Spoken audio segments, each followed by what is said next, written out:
Assalamualaikum warahmatullahi wabarakatuh. Welcome back to my channel. Baik, pada kesempatan kali ini saya akan memberikan pembahasan terkait materi yang telah kita laksanakan serta soal-soal yang saya berikan ya. Untuk kesempatan kali ini saya akan membahas dua latihan saja ya. Ini latihan 1 dan latihan 2. Oke, semoga pembahasan ini bermanfaat. Yang pertama ya, untuk latihan 1 ini kita akan bahas terkait soal yang telah saya buat. Oke, langsung saja kita akan bahas soal tersebut ya. Ini kita lihat jawaban dari teman kalian ya, si Farezi. Dia mendapatkan nilai 60 ya. Oke, soal yang pertama. Biosfer merupakan jenjang kehidupan tertinggi di bumi ya. Biosfer tersusun atas lingkungan pendukung kehidupan ya. Kita tahu biosfer ini bagian dari tempat tinggal kita yang sekarang ya, kehidupan ini. Di mana biosfer ini harus ada pendukung utamanya ya. Yang pertama litosfer, ya, lapisan tanah, kemudian atmosfer, lapisan udara, dan hidrosfer, lapisan air ya. Dimana ketiga komponen ini sangat penting sekali. Oke, jawabannya ini udah betul ya. Pedosfer ini tanah ya. Kalau litosfer ini lebih ke kerak bumi lah ya. Jadi lebih spesifik lagi. Kalau pedosfer ini tanah doang ya. Oke, nomor 2 ya, langsung saja.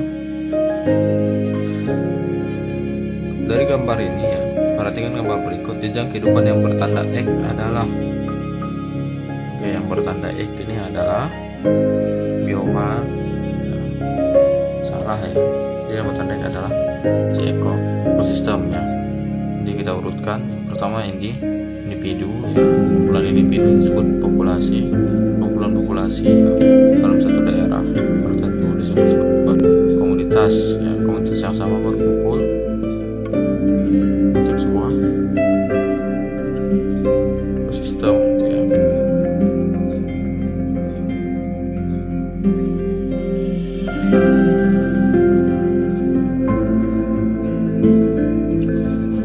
Oke, lanjut. Yang ketiga,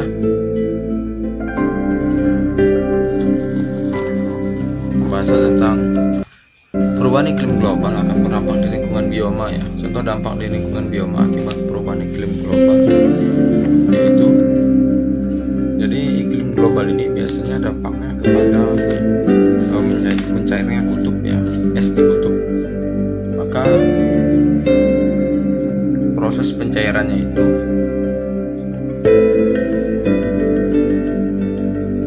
akan menyebabkan luas hutan tundra berkurang ya, akibat pencairan es di kutub ya.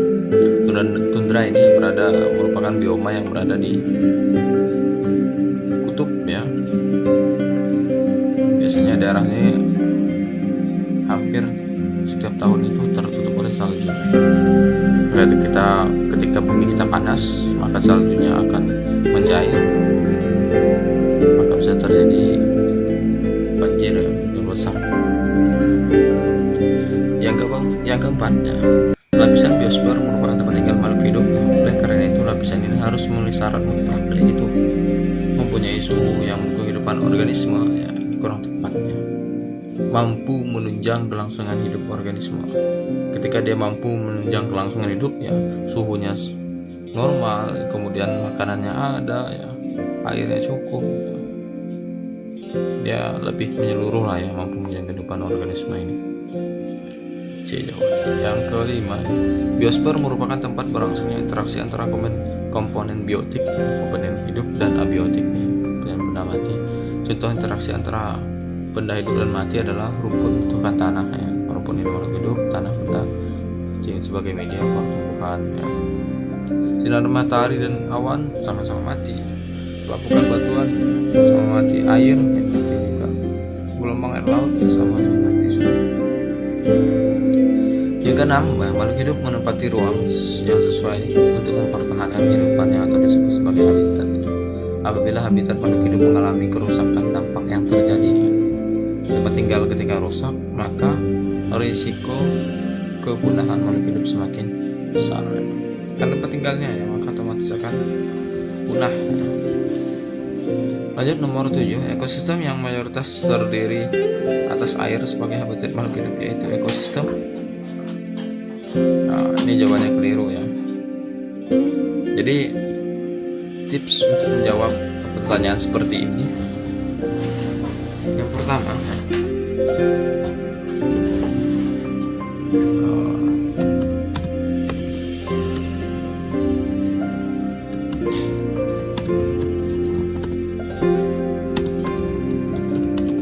tips menjawab pertanyaan isiannya.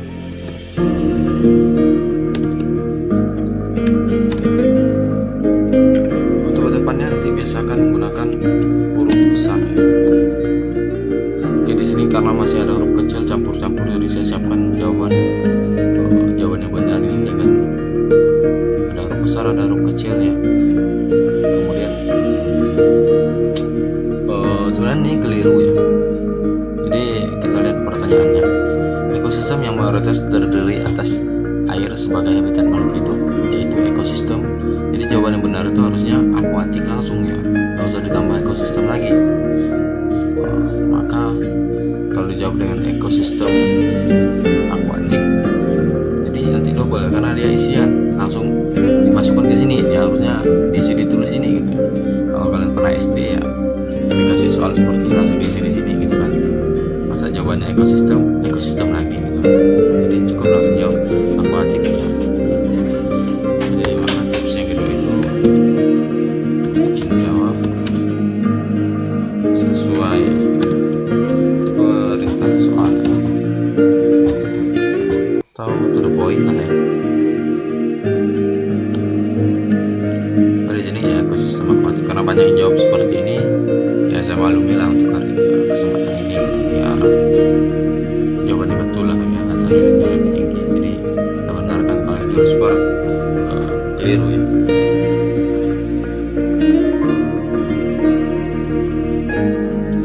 Oke, ini ya untuk jawabannya. Yang ke-8, nah ini karena salah juga ya, jadi boleh kita bahasnya.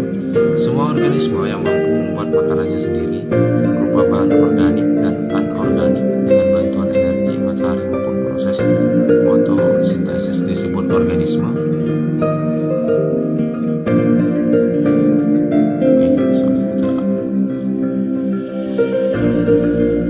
Oke, jawabannya sama seperti tadi ya, harusnya nggak usah lagi terus organismenya.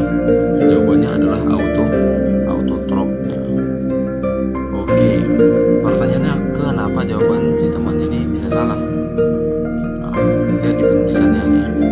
Jadi jawabannya itu autotrof ya, sedangkan yang dijawab ini autotrof. Nah, ini keliru sekali ya. Maka dalam menjawab isian itu ya, penulisan harus benar ya, penulisan huruf.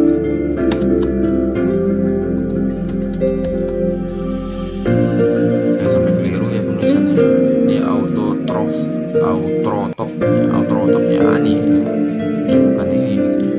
Terusnya autotrof ya. Ada yang pakai B juga, beda ya. Nanti nama kalau dirubah ya kita mau dia dipanggil dia. Oke, ini ya pembahasan terkait dengan penulisan isian ini penting sekali ya. Untuk nanti menjawab soal yang saya berikan, saya minta juga gunakan tips ini ya, pakai huruf besar semuanya ya. Kemudian dijawab sesuai perintah soal, tulisan huruf harus benar.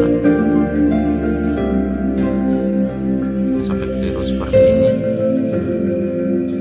bisa kita lihat di jawabannya ini. Nah, ini jawabannya macam-macam ya, ada si laut nih, ekosistem tadi ya, akuatik, autotrof ya. Benar. Oke, kembali ya. Kita lanjutkan ke nomor 9. Isilah pertanyaan yang sesuai dengan baris sebelah kiri dengan kolom sebelah kanan. Pilih salah satu. Oke, nah ini soalnya sangat mudah sekali. Lingkungan kehidupan dengan flora berupa enceng gondok, pernah lihat enceng gondok, dan teratai, serta fauna berupa ikan, reptil, amfibi, bibi hewan alam, cacing, dan lainnya. Berada di mana dia? Biosiklus darat, ada ikan di darat? Nggak ada ya. Biosiklus laut, ada nggak di laut itu enceng gondok atau teratai? Ngapain enceng gondok ya? Sama teratai ke laut ya. Kalau enceng gondok dan teratai ke laut ya, mungkin enceng gondok yang salah pergaulan. Jawabannya adalah biosiklus air tawar. Daerah air tawar ini entah itu rawa, di sungai, danau. Inilah flora dan fauna yang ada tinggal di situ. Oke, ini mudah. Terakhir, komponen biotik makhluk hidup dalam ekosistem dijunjung oleh angka. Ini mudah sekali. Bunga mawar, jamur, dan semut dong. 1, 2, dan 5. Kalau ada yang jawab salah nih, terlalu sekali ya. Oke, ini pembahasan di pertemuan pertama. Kita lanjut ke pembahasan di pertemuan kedua.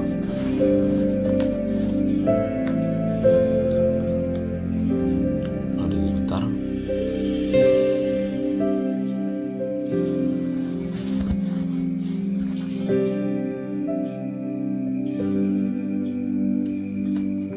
Oke, kita cek pembahasan latihan kedua ya.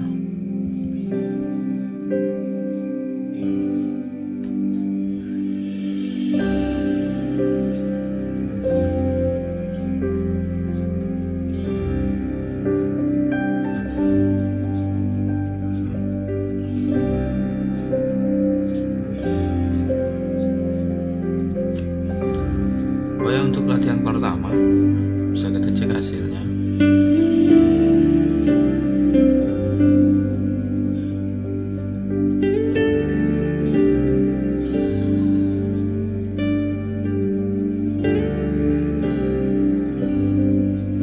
Ya, untuk nilai rata-ratanya ya udah lumayan tuntas lah, 6,89 ya. Untuk yang dapat 10 nih ada berapa orang? Yang tengah-tengah 400 nih ya, ada paling banyak dapat nilai di 80, hampir sekitar 30 orang. Dapat 10 juga ada 1 orang. Ini 2 orang ya, ini 10 orang. Ada 4 orang yang dapat 100 ya. Lumayan lah.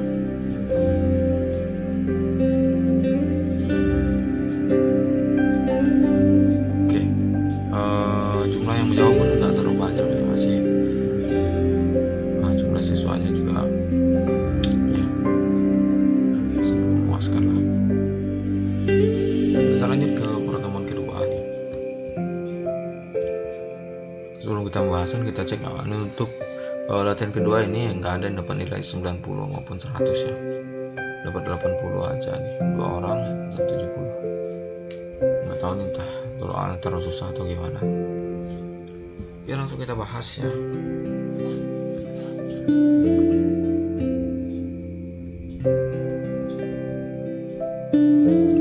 Nah, si Imran nih namanya juga kan salah nih, gimana ceritanya?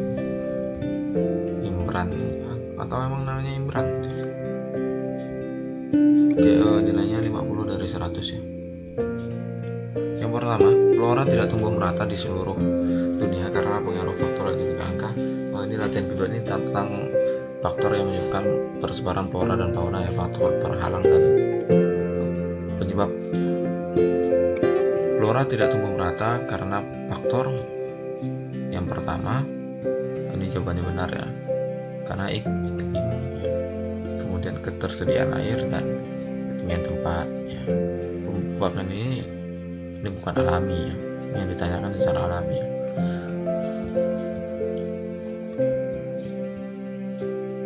Kalau kondisi atmosfer ini lebih spesifiknya ke iklimnya. Lanjut nomor 2. Vegetasi alam di Kalimantan adalah hutan hujan tropis, sementara itu vegetasi alam di Sumba, Nusa Tenggara Timur adalah sabana. Faktor penyebab terjadinya, kita lihat ya, Kalimantan dengan NTT itu bedanya terlihat di mana? Curah hujan, dan di sana itu jarang sekali hujan. Maka faktor penyebab vegetasinya karena curah hujan. Daerah yang hujannya kurang maka akan banyak rumput. Sedangkan daerah yang sering hujan makin muncullah hujan tropis. Kemudian nomor 3, burung kutub hanya hidup di kutub utara dan tidak dijumpai di kutub selatan. Faktor penghambat persebaran burung kutub tidak dijumpai di kutub selatan ya jauh sekali sebenarnya kejauhan dia mau ke kutub selatan ya faktor bentang alamnya. Ini ya terlalu juga kalau masih salah soal mudahnya. Kaktus adalah tumbuhan khas daerah gurun yang seluruh bagian batangnya berlapis lilin. Ada zat lilin yang melapisnya itu kaktus. Hal ini merupakan bentuk adaptasi fisiologi. Ya, benar sekali. Adaptasi fisiknya ya supaya apa? Supaya mengurangi pengorbanan. Di pembahasan materi yang saya bahas ya. Ada adaptasi morfologi, fisiologi, perilaku.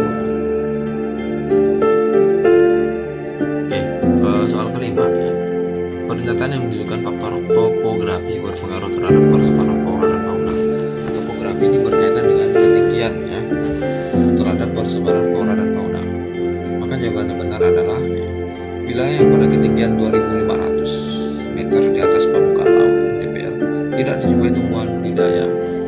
Daerah tersebut ya kalau udah 2.500 akan dingin ya, maka tumbuhan budidaya seperti tanaman-tanaman tertentu itu sayur dan lain itu kopi, kina, teh dan lain jarang sekali dan jarang ditemui ya karena udah terlalu dingin. Kemudian proses fotosintesisnya pun terhambat ya. Ini faktor topografi ketinggian. Pertemuan flora dan fauna di permukaan bumi tidak merata. Kondisi tersebut dipengaruhi oleh faktor penghambat yaitu jenis tanah dan kondisi iklim ya. Benar sekali. Nomor selanjutnya ya. Adalah pernyataan yang sesuai dengan baris berikut dua ini. Gigi runcing pada harimau untuk makan daging. Adaptasi apa ini? Adaptasi morfologi kah? Fisiologi atau tingkah laku ya? Jawaban adaptasi fisik, fisiologi fisiknya. Morfologi ini bentuk tubuh ya. Tingkah laku ya manusia nih, pada manusia adaptasi tingkah laku. Lanjut ya, penguin di kutub selatan terhalang samudra luas untuk pindah ke kutub utara. Faktor penghalangnya ada faktor bentang alam nih. Kok penguin jawabannya? Ini ngapain coba? Astagfirullah. Ini ditanya penguin di kutub selatan terhalang samudra luas untuk pindah ke kutub utara ya. Faktor penghalang persebaran tersebut yaitu penguin. Ini ngapain? Tanya penguin, kok jawabnya penguin?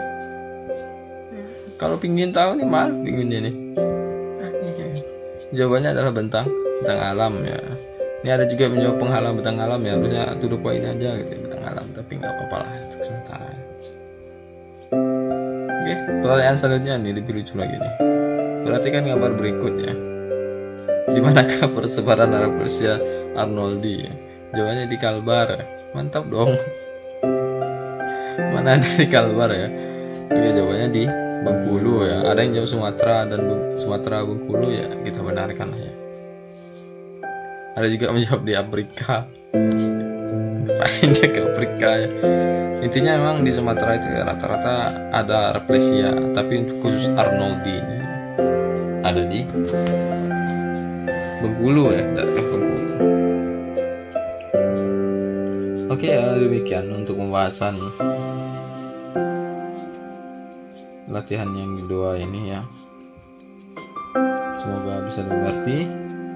Semoga nanti ujiannya lancar ya. Jangan lupa tips untuk menjawabnya ini ya. Yang pertama, menjawab dengan pertanyaan isian itu menggunakan huruf besar ya. Kemudian menjawablah sesuai perintah soal ya. Tidak usah ditambah-tambah lagi ya, to the point. Kemudian penulisan hurufnya harus benar.